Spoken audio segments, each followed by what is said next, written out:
Anyway, we're so glad you're here. I'm Mike Kenny, Executive Director for Warriors Ascent. For those that don't know me, I think most of you do.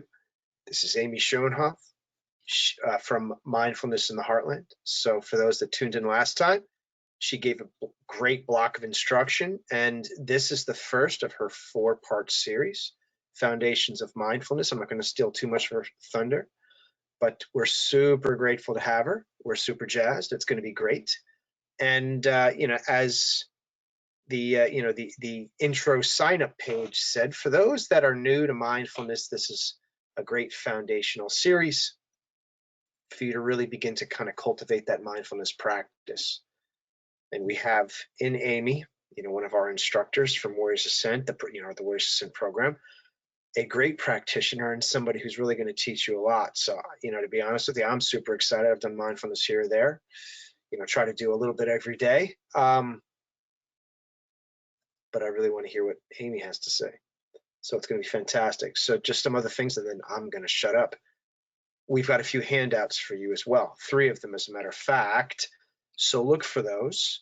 One is a PDF of a URL to Amy's 30-minute body scan, right? So she takes you through that, which is great. So that's a good resource. And then 2 other slideshows, which I'm presuming Amy's going to take us through, but that way you can kind of follow along. I can also subsequently send these to you as well, but for those that want those up front, you have those. So with that, I'm going to give control to Amy and leave it in her able hands. So, come on now. Change presenter. Amy Schonhoff. It is all yours.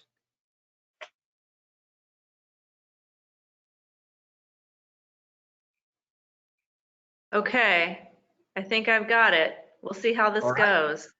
Right. I'll confirm for you whether or not we can see your screen, and if we can see your screen, then we know where to go. Well, I'm not going to share it yet. You can't see it yet, but when I get there, let me know. Okay, I appreciate that.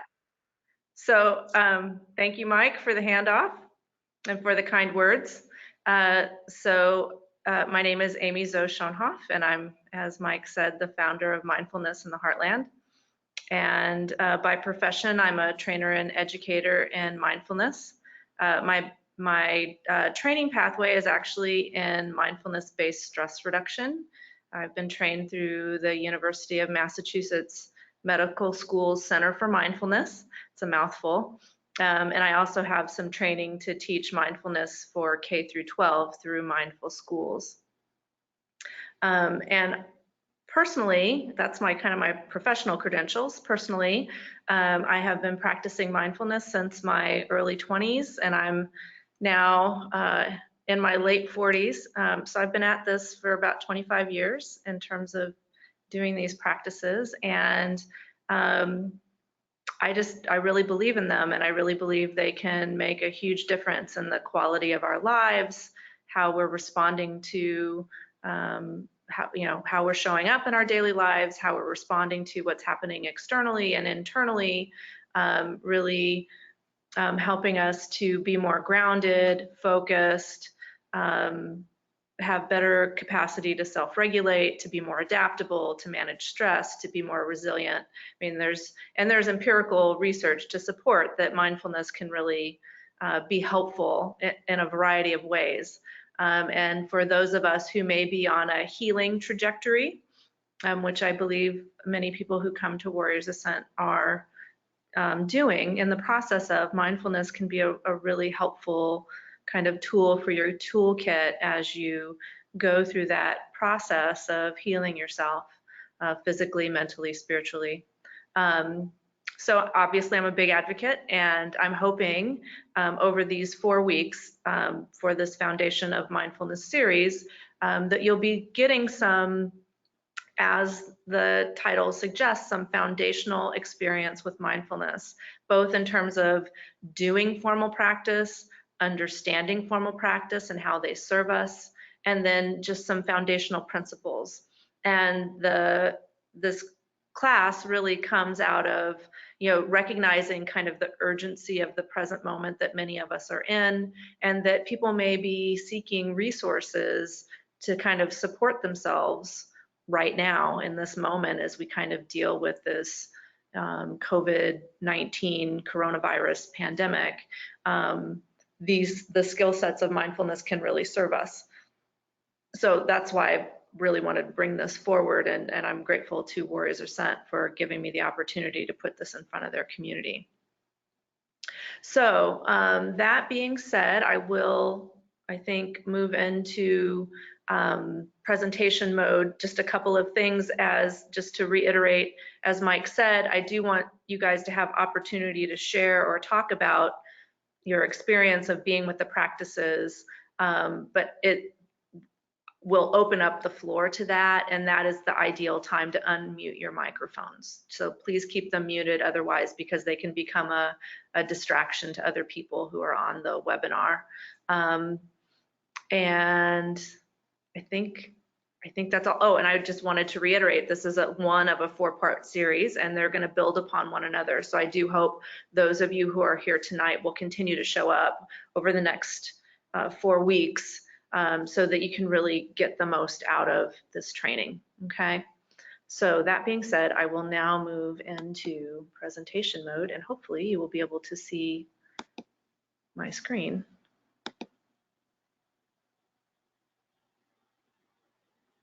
Okay, do you see my screen, Mike?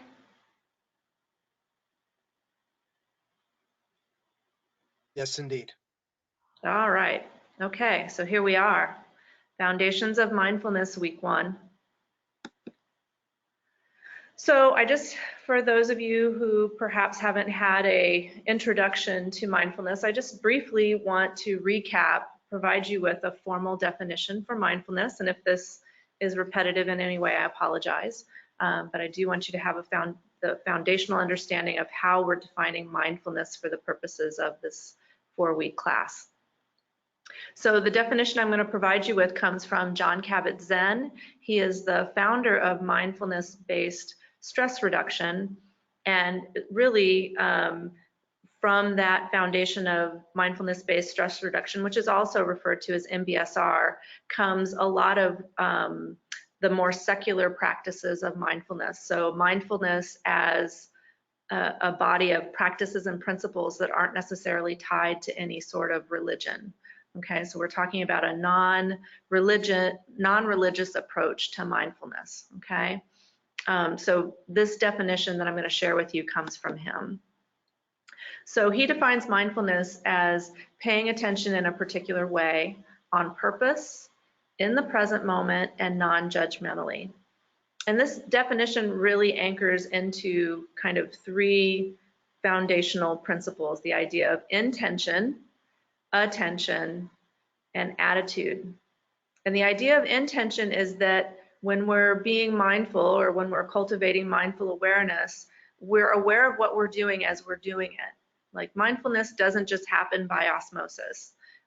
If we were left to our own devices, what our mind tends to do is drift into what's referred to as mental wandering or mental drifting. That is what our minds tend to do when they're not focused on an activity. So when we're being mindful, we're actually being intentional. We're aware of what we're doing as we're doing it. And we're also aware of what's driving or fueling what we're doing, okay? You can kind of refer to it, think about it as a compass, so to say, kind of what's directing our behavior, or what's directing how we're engaging with the present moment. So when we're being mindful, there is the sense of being intentional, purposeful, okay? And oftentimes our intentions are or what we're trying to cultivate with mindfulness is that our intentions or our behaviors are showing up in alignment with our values, like how we say we want to be in the world. So it gives us a way to kind of gauge, am I showing up in the ways that I say I want to? Am I aligned with how I want to be showing up? And it gives us an opportunity to really direct and control how we're showing up and being engaged in a way that fits authentically with who we are, okay? So the second pillar is this idea of attention. So we cultivate mindful awareness by really learning how to control and focus the attention. So we're really learning how to gain better agency over our capacity to pay attention. And I think many of us recognize that we live in a highly distracted world, and many of us are highly distracted. We see bright, shiny things and we're taken off track pretty easily. And because we are also creatures of habit, we tend to often operate on what we refer to as autopilot. So many times, we'll be engaged in an activity, but we're not really fully present with it. An example of that would be, when you drive your car from point A to point B and you don't really have a solid memory of how you got from point A to point B or what occurred in the interim. That's an example of being on autopilot. That many times in our daily lives, because we have a lot of habit around how we live our daily lives, there's lots of places where we really check out, where we're not fully present. So with mindfulness, we're really learning how to notice this capacity of attention that we have and recognizing our ability and developing our ability to be able to manipulate the lens of attention. So recognizing that we have this capacity to shift the attention from one thing to another and hold it there. So to be able to hold something in our awareness and focus on it. And then also to recognize that we have this capacity to both expand our attention and contract the lens of attention, okay? So we're really learning how to work with this capacity of attention that we all have, but we all probably need a certain amount of training in, okay? And then the third pillar is this idea of attitude. And this is really coming to terms with the fact that many of us, when left to our own devices, really lean on a lot of judgment in terms of there's always a quality of assessment that's going on in the mind and the thinking processes of the mind. And many of us are highly tied to these cognitive processes that spend a great deal of time evaluating what's happening in terms of right and wrong, good and bad, black and white. Okay, that's how many of us spend our time operating. And we're just kind of bought in to this the thinking processes of the mind without really recognizing that a lot of the kind of thinking processes of the mind are just thoughts. So what we're learning how to do through mindfulness is really kind of recognize that thoughts are not facts, that they're just mental phenomenon that come and go, and that what we're learning how to do instead is to develop a sense of greater curiosity. So really trying to be more open to our experience and being more accepting of what's happening versus evaluating it. So really trying to orient a little bit differently to the present moment through this attitude of non-judgment. And that's something we also work towards cultivating and practicing with, okay? So in terms of what we'll be doing tonight is we'll be spending some time doing formal meditation practices together, and then we'll talk about that, talk about what that experience is like, and then also and then move into another principle of mindfulness and talk about how we can move forward through our this coming week using some of what we've learned tonight. The first thing I want to introduce to you all is something called the window of tolerance. And this has to do with the level of arousal in the nervous system, so specifically in the autonomic nervous system, and how when it becomes important in relationship to mindfulness is being able to self-monitor as we are practicing meditation, formal meditation practices.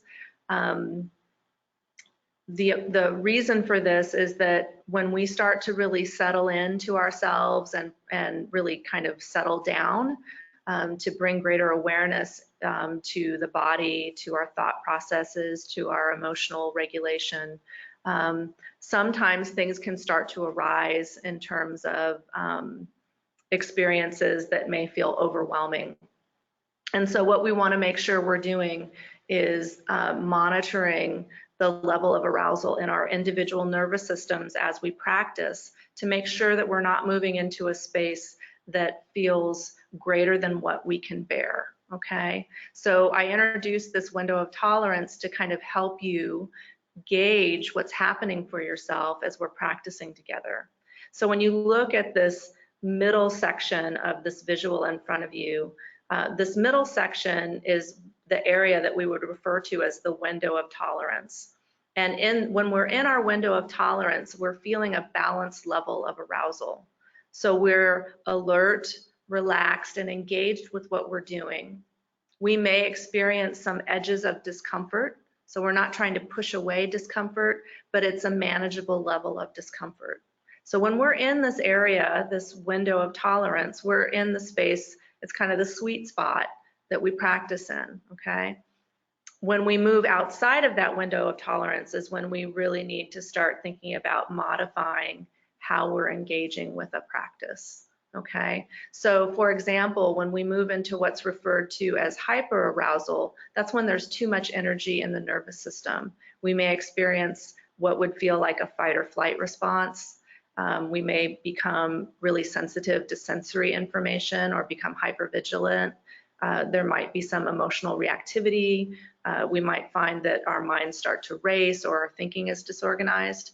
So if you're doing meditation practice and you start to see these things arising for yourself internally or feel these things arising for yourself internally, this is potentially an indication that you need to make some modifications to your practice. And I'll talk about that in a minute. First, I want to talk about the lower portion, the blue area, which is called the hypoarousal zone.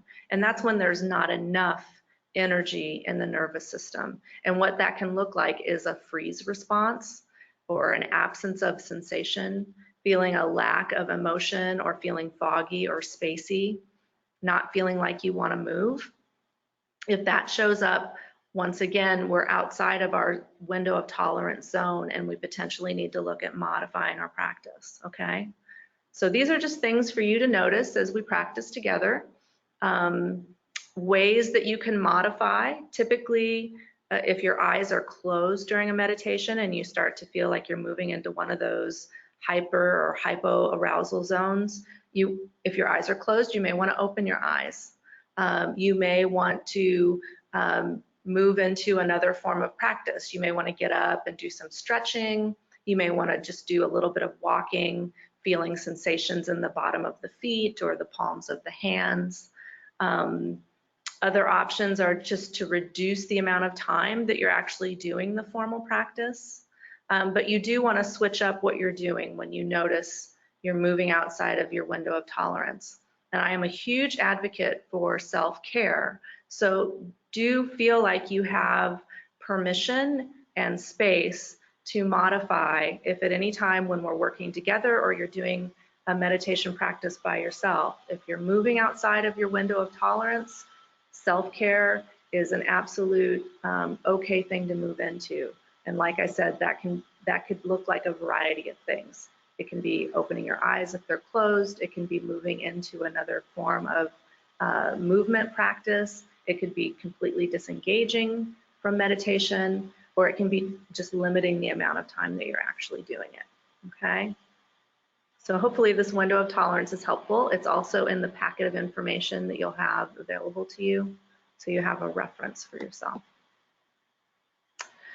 So we are going to move in doing a formal practice called the body scan this evening. And the body scan is one of the first practices I teach in the MBSR curriculum. And the purpose of moving into the body scan first is that, you know, many of us spend our lives living from the neck up. You know, we've really become disengaged from the physicality of the body.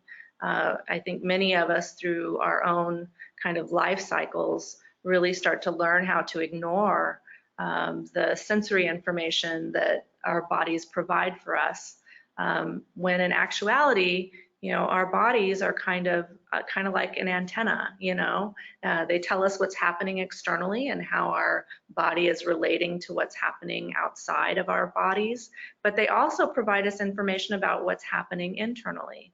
You know, how we're responding to whatever it is we're engaged in.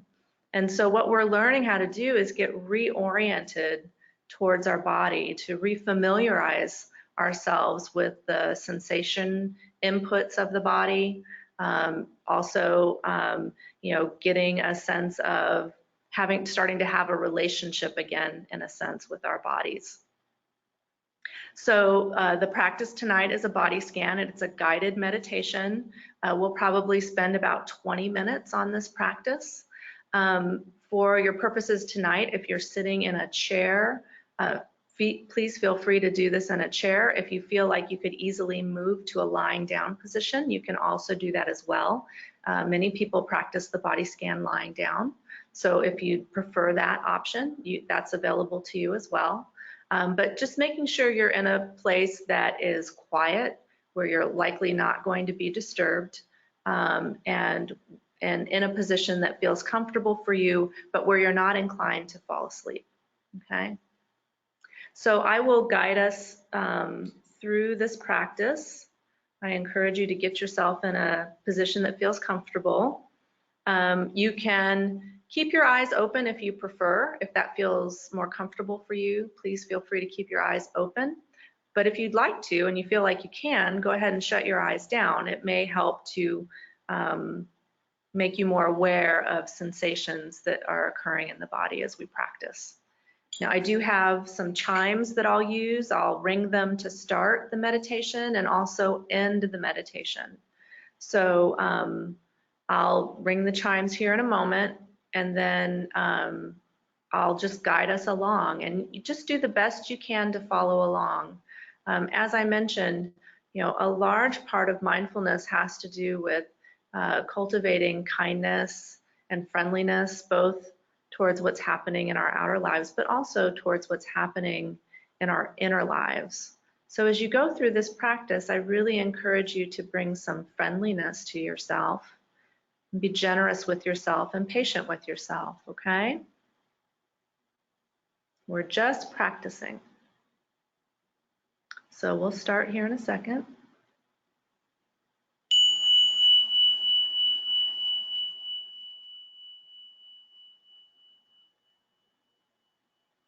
So closing your eyes if they're comfortable for you, if that's comfortable for you. And the first thing I'm going to ask you to do is to just bring your attention to yourself as your body, as you're sitting or lying down. Feeling into points of contact that your body makes with the chair or with the floor.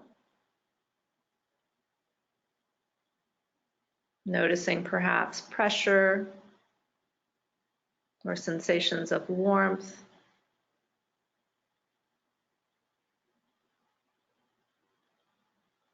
Just allowing the body to soften, to sit with a sense of ease or lie down with a sense of ease. Allowing the floor beneath you to just support you, knowing that it's there, holding you.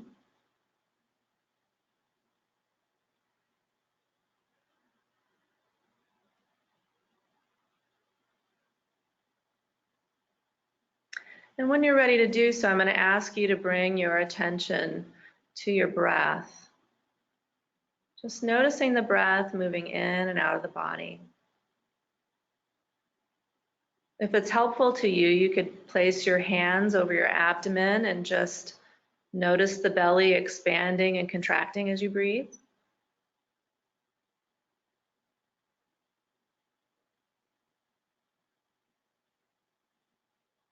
We're not trying to control the breath, we're just allowing the body to be breathed and noticing the sensation of the breath as it moves through the body. This breath will be our anchor as we practice together. So this movement of the breath in and out of the body is a place of refuge or safety for us if we ever find while we're practicing that we're becoming overwhelmed or something feels painful or uncomfortable and it's too much. We can just return to this felt sensation of the breath moving through the body. This is home base, and we can return to it at any time.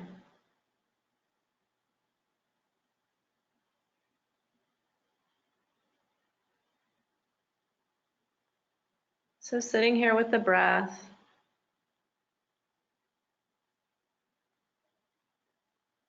feeling it move through our bodies.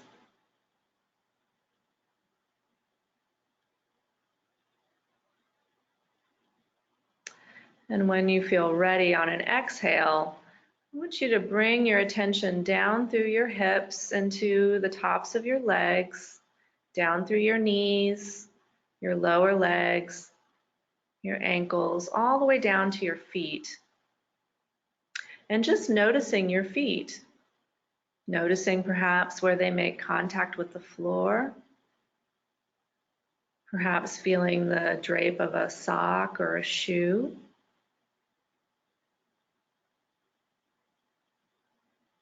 And feeling into whatever sensations may be available to you, either at the surface of the skin of the foot or deeper into the foot, left and right foot.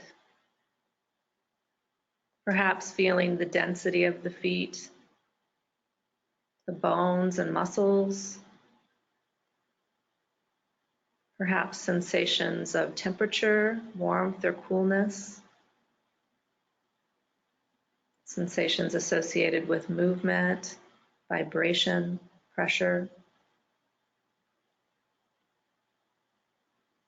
And if you happen to not feel anything, that's okay too. That's just how things are right now. Just being open and receptive to whatever's there. And open and receptive if there's no sensation to be felt.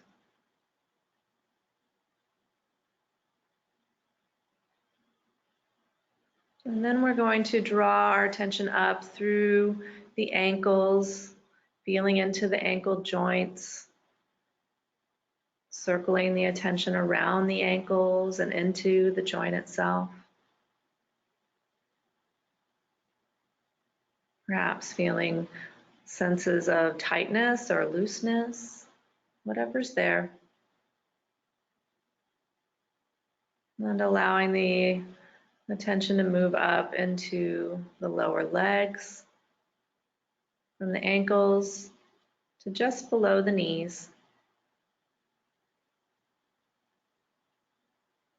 Feeling into the shin bone, the calf muscles,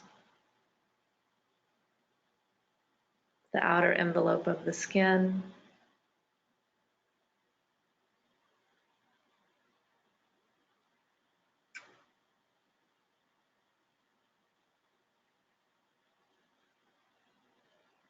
Moving into the knees now.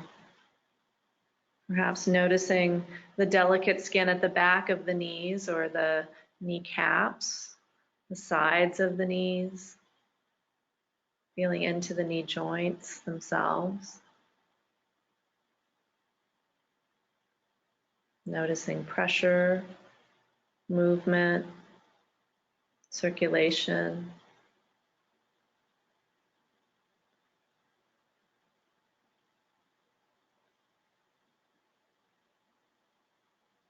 And as you're ready, moving up into the upper legs, from just above the knees all the way into the hip joints.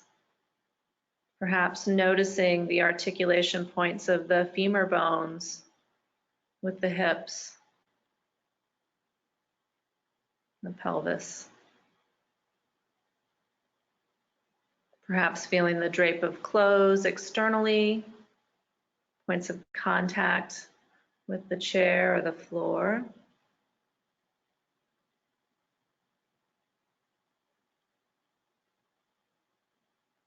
The large muscles in the front of the legs, the back of the legs, the inner thighs,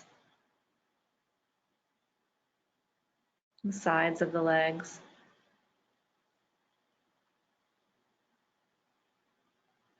Perhaps noticing circulation or the density of the muscles.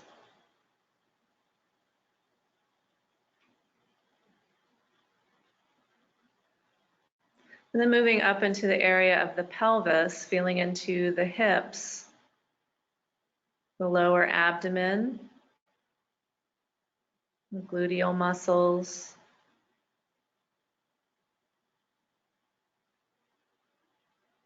this area of the body associated with reproduction and elimination. Just being with whatever's there and remembering we have our home base of the breath. Should we feel overwhelmed in any way, things become uncomfortable, we have the home base of the breath to anchor into.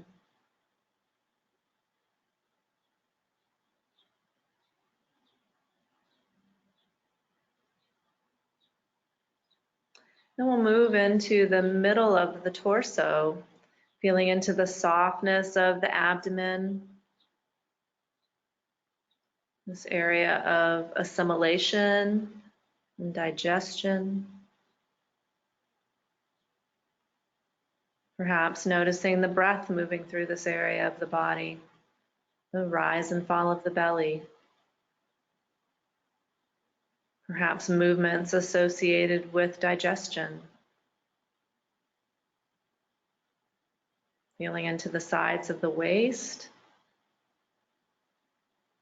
the back of the body, from the low back to the base of the rib cage. Feeling into the musculature along the spine. Feeling into the spine itself.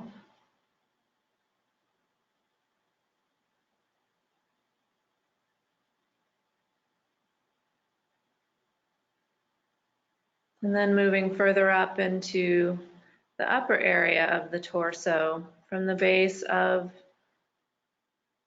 the rib cage all the way up into the armpits, to the clavicle bones along the top of the chest. Perhaps feeling the rise and fall of the breath here in the body. This area associated with circulation.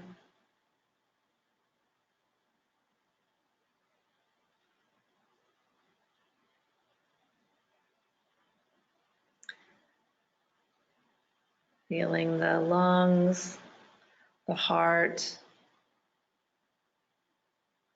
Feeling the bony prominences of the ribs, perhaps.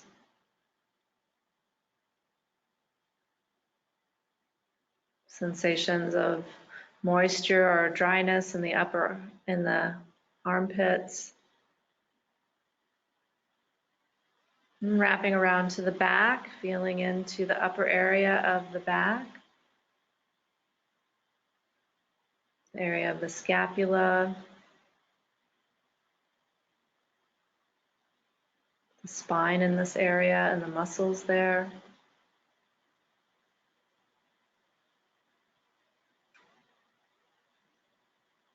And then bringing our awareness along the tops of the shoulders, feeling into the musculature along the tops of the shoulders and seeing if we can perhaps soften anything there, just letting go a little bit. Feeling into now the girdle of the shoulders, where the arms make contact with the upper torso. Feeling into these joints at the tops of the arms, the musculature,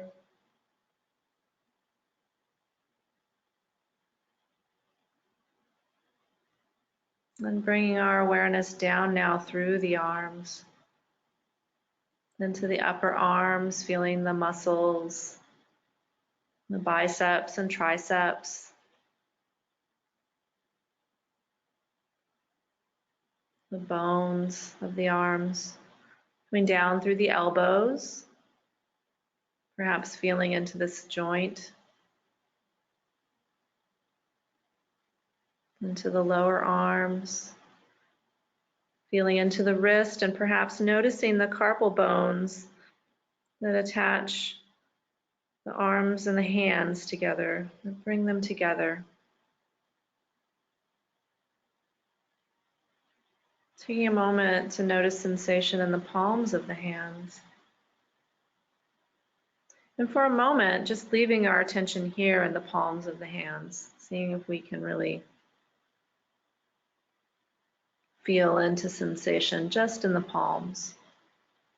And I'm going to invite you, if you're interested to try this out, to just see if you can bring awareness to sensation in the left hand, in the left palm, holding your attention there,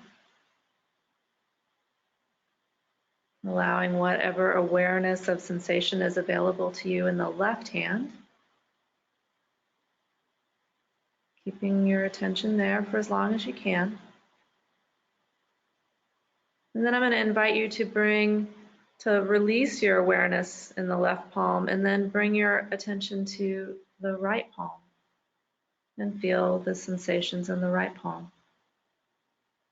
Noticing this capacity that we have to move our attention from one part of the body to the other. Now, once again, feeling both palms and then extending through the fingers, from the base of the fingers all the way through to the tips of the fingers. Feeling the joints, the knuckles, perhaps the fingernails, perhaps even being aware of the hair on the back of your hands. Feeling into the back of the palms.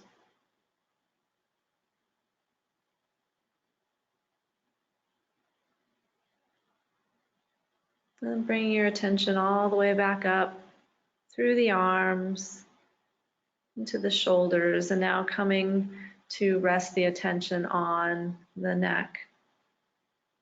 Feeling into the back of the cervical spine, which is the bones of the cervical spine, along the neck and up to the base of the skull.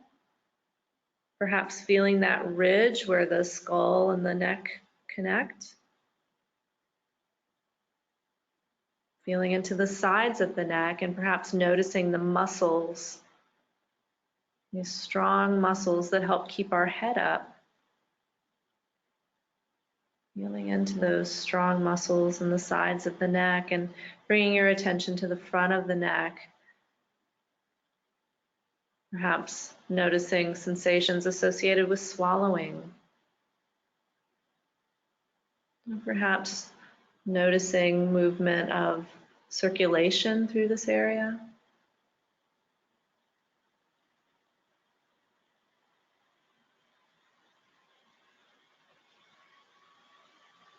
And now we're going to start to bring our attention to the back of the head, feeling into the back of the head and bringing our awareness up to the top of the head and the sides of the head, really feeling into the scalp, perhaps being able to feel the drape of hair in the scalp or the tiny muscles of the scalp.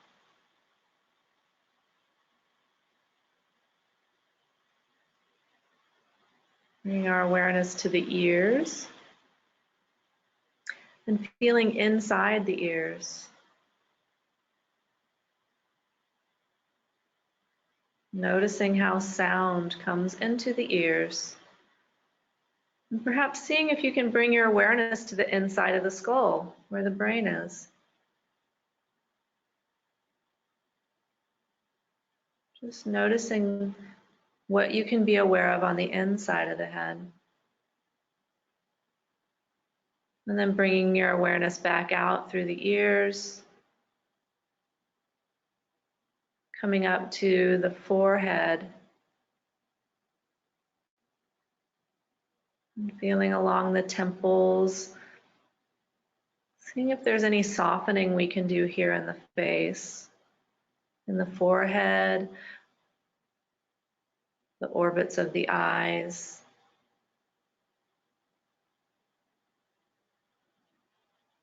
the lids of the eyes, perhaps even noticing the eyelashes. And see if you can notice the eyes sitting in the sockets of the eyes, just floating in the eyes.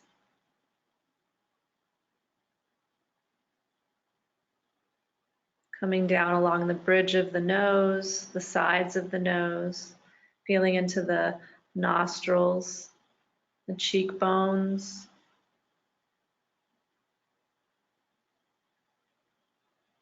the sinuses of the face. Down along the cheeks to the jawline, both the top of the jawline and the underside of the jawline. Seeing if there's any softening we can do here. Just releasing and letting go any tension we might feel. Noticing sensation or lack of sensation. And gathering our awareness towards the chin, feeling the chin and around the mouth, the upper lip, feeling the lips, and bringing our awareness inside the mouth, perhaps noticing moisture or dryness here, the tongue, teeth, the gums, the insides of the cheeks.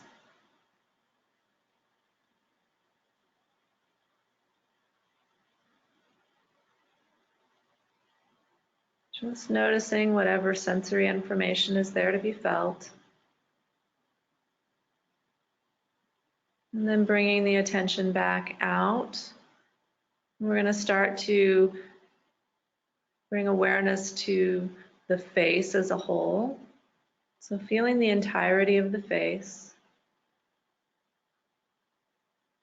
And then expanding our awareness to feel the entire head.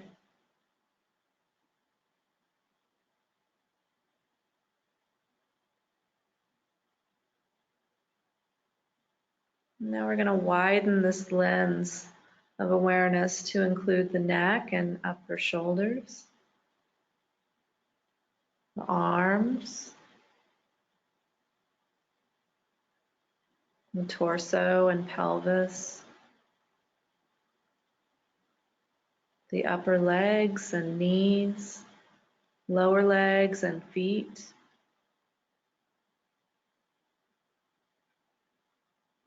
Feeling the whole body sitting here.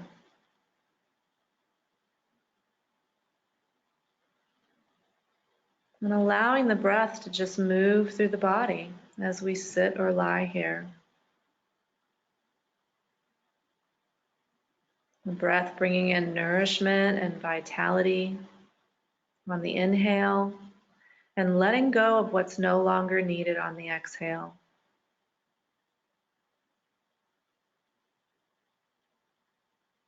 Just allowing and letting go.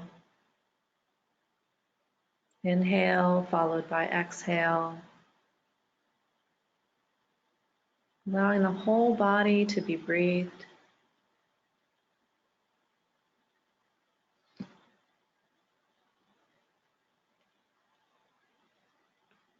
Being with whatever aliveness you can feel in your body in this moment. Knowing that this is how things are right now.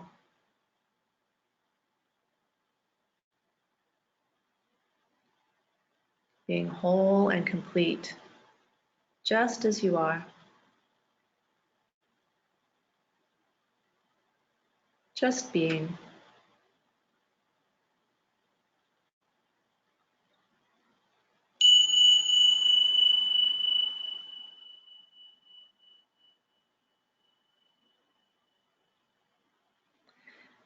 And as you're ready to do so, if your eyes have been closed, I'm going to encourage you to open your eyes and just take a moment to orient yourself to the space that you're in right now. Just allow the eyes to move through the room that you're in.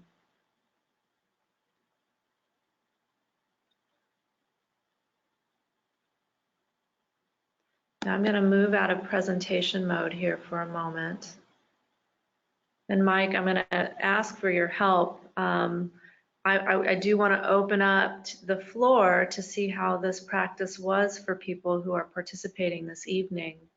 So if you are willing to share your experience of that meditation, and sharing about your experience can be what was challenging about it, what value, if you found any value in it, what you noticed, what you were aware of as we practiced. Perhaps it's easiest to just put in the chat that you're willing to share, and then Mike can unmute you, or you can unmute your speaker, your microphone. So I'll just open it up to see who wants to participate.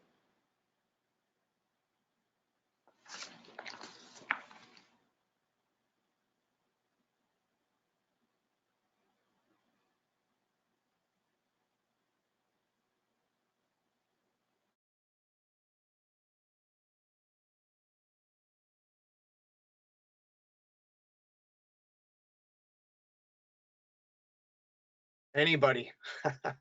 You should all be unmuted and have chat capability and all of that. So we see Matt. Yep, I just got unmuted. Gotcha. So. No, I think that was great. For me, mindfulness is a struggle, and it seems overwhelming at times. And I've been doing meditations through an app called Headspace to try and get better at meditating. And it talks about a body scan, but it doesn't do it as detailed as you did. And I thought that going into the detail really helped me to focus. And I was surprised that I was actually able to focus on my left hand and my right hand, and then bring everything back into the full body focus at the end. And it felt really good. Thanks for sharing, brother. Does anybody else want to share about their experience with the body scan? Thank you very much, by the way, for sharing. No problem.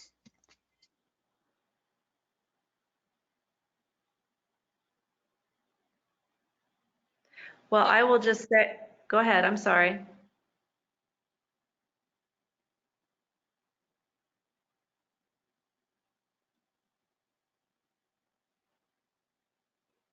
I think everyone should be able to unmute themselves. I see, Dave Komar got his hand up. I unmuted you. Let me know if people are having trouble unmuting yourselves. And then just put your hand up as Dave did, and I'd be happy to do it manually for you.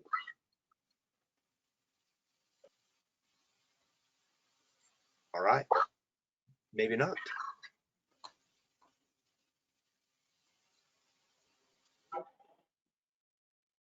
Maria, it looks like you're trying to say something. Yes, I thought it was very relaxing. So you were able to stay with it and follow the practice. Were there any challenges for you? Yes, intermittently. Mm-hmm. But you were able to bring yourself back. I brought myself back. Great, great. Thank you. Now, did you say that David wanted to share? I thought so. He had his hand up. Maybe that was inadvertent. But Okay. Dave, are you out there?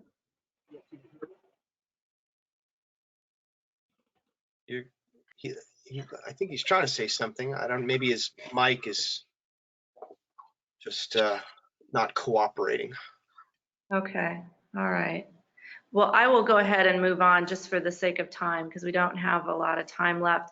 But so I do want to say, there's just a couple of things I want to say. Thank you very much for participating and really trying to engage the practice. And if you did become distracted, just know that's normal and natural. Like I said early on, the tendency of our mind is to wander. It's a natural capacity of the mind. That's what it does. And so what we're doing through this practice of mindfulness is really learning how to train ourselves to come back. So when you do notice that you've wandered away, it can be as simple as just acknowledging that you drifted, noticing, and notice maybe what took you away, and then simply bringing yourself back without any judgment or criticism of how well you're doing. We don't have to get caught up in any internal messages about how good or bad we're doing at it. We just simply notice that we got distracted and we come back. And every time we do that, every time we bring ourselves back, we're actually strengthening our capacity to pay attention. We're strengthening our capacity to have awareness. And the beauty of that is when we practice formally and we make that a habit, this awareness that we're cultivating, this ability to feel into our experiences becomes more resonant. It becomes more accessible to us. And it's because we're learning how to pay attention to it, okay? And I think it's great that's, the gentleman who first shared about, really being able to connect with his ability to toggle his attention and his awareness. That's great insight, to recognize that we have this ability to widen, to broaden our lens of attention and to bring it further in, to focus it and to toggle it, that this is something we have control over. And the more we practice mindfulness-based meditation, the more we will have that capacity to bring ourselves back. And one of the keys is making sure that we're being kind to ourselves as we practice, to allow ourselves permission to just keep coming back over and over again, because that is the practice. That is the practice of mindfulness, to just keep coming back. So I do hope it was a helpful practice to you. I think, as Mike said early on, you're going to get a link to an MP3 file, a recording of a guided practice, body scan. And it's a 30-minute guided meditation. And I encourage you between this week and next week to actually just spend some time with it, to carve some time out of your daily life to practice this meditation and just see what happens from day to day. Just notice what you're aware of. And you can even just keep a little journal from one day to the other, just making notes about what you noticed and knowing that there's no right or wrong. The thing is, we just show up and we practice and we just see what's there. Okay. So I encourage you to continue to play with this meditation practice this week to the best of your ability, and keeping in mind that window of tolerance, making sure that you're staying in a place that feels safe and not overwhelming for you. It doesn't mean we don't feel discomfort. It doesn't mean we can't be present with discomfort, but making sure that it's a reasonable amount of discomfort and modifying if you need to, okay? Giving yourself permission to self-care if you need to. So I'm going to move into presentation mode again real quick and just kind of wrap our time together up to talk about another way that it might be helpful, some other things you can do this week. So the other thing I'd encourage you to think about is this idea of autopilot. We talked about this when we talked about this attentional capacity that we're trying to cultivate through mindfulness, and that oftentimes our daily habits are the places where we check out. And we check out in lots of different ways. We move into autopilot for lots of different reasons. But places where we kind of habitually check out is the places where we have a lot of habit, a lot of habitual behavior around. So one of the invitations for this week is to start looking at autopilot, the places in our lives where we tend to move into autopilot, where we tend to kind of not pay full attention to what we're doing, and seeing if we can just bring awareness to one daily task that we do mindlessly typically, and seeing if we can develop some awareness around that.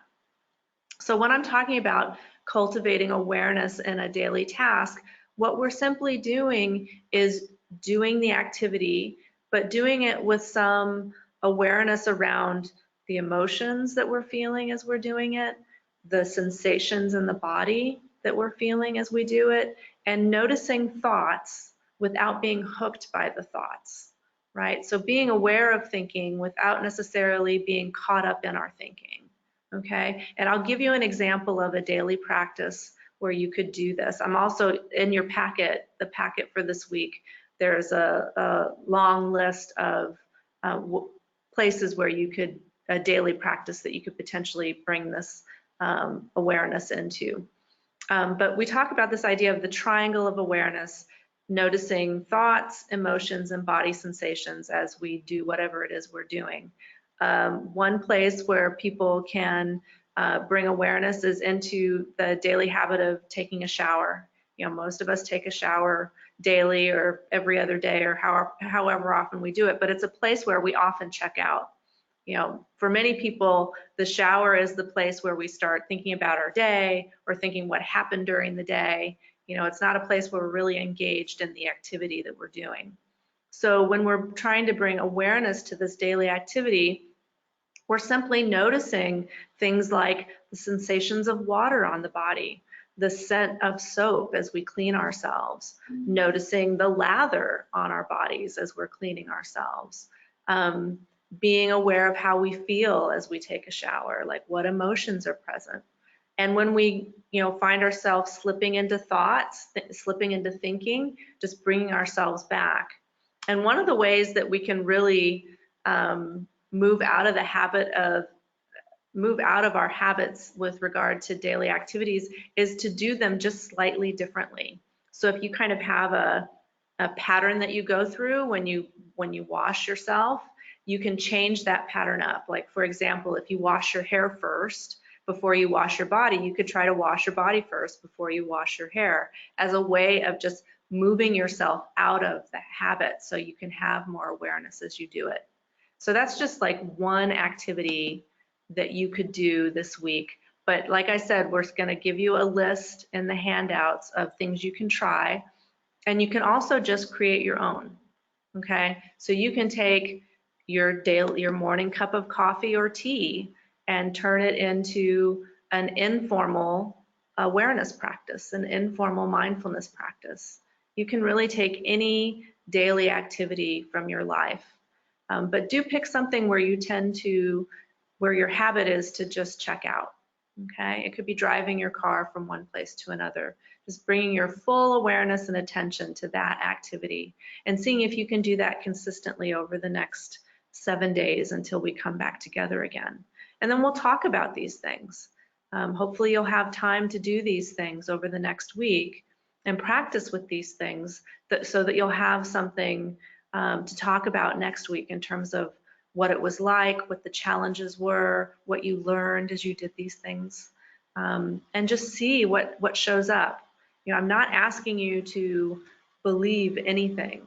I'm really just asking you to show up, to try, to be present and share as much as you're willing to share, what feels safe, and seeing what we can learn from each other in the process, what you can learn about yourself and what we can learn from one another. So that, I believe, is all I wanted to discuss this evening. Mike, did you say that everything is available for them? The link and the...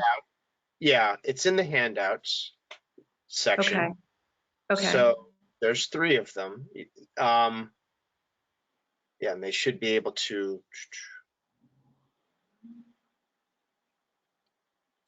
Let me just make. Yeah. Does everyone see those? Let me just ask. Does everyone have the 30-minute body scan MP3 PDF with the URL? WA FOM week 1. So Yes. a total of 3. Yeah. Are you able to download those? Yes, I was able to download them.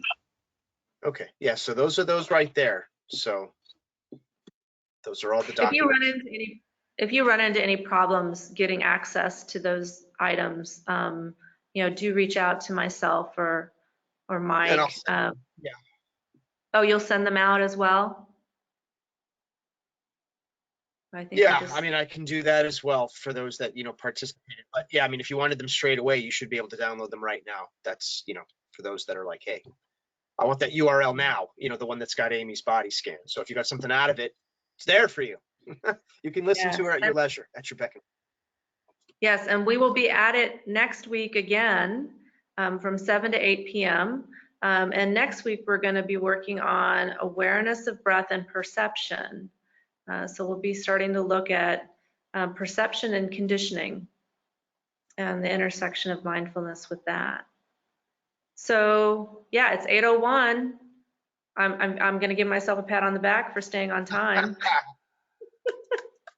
Good. So please No. practice this week. I'd really like you guys to get the most out of this, and practice is king. It is being with these practices. We're trying to get you out of your heads and into your bodies. So I encourage you to work with this stuff and let it inform you. You know, you are your best teacher in this. I can give you information, but it's really experiential. It's in the experience that you're going to really learn the most.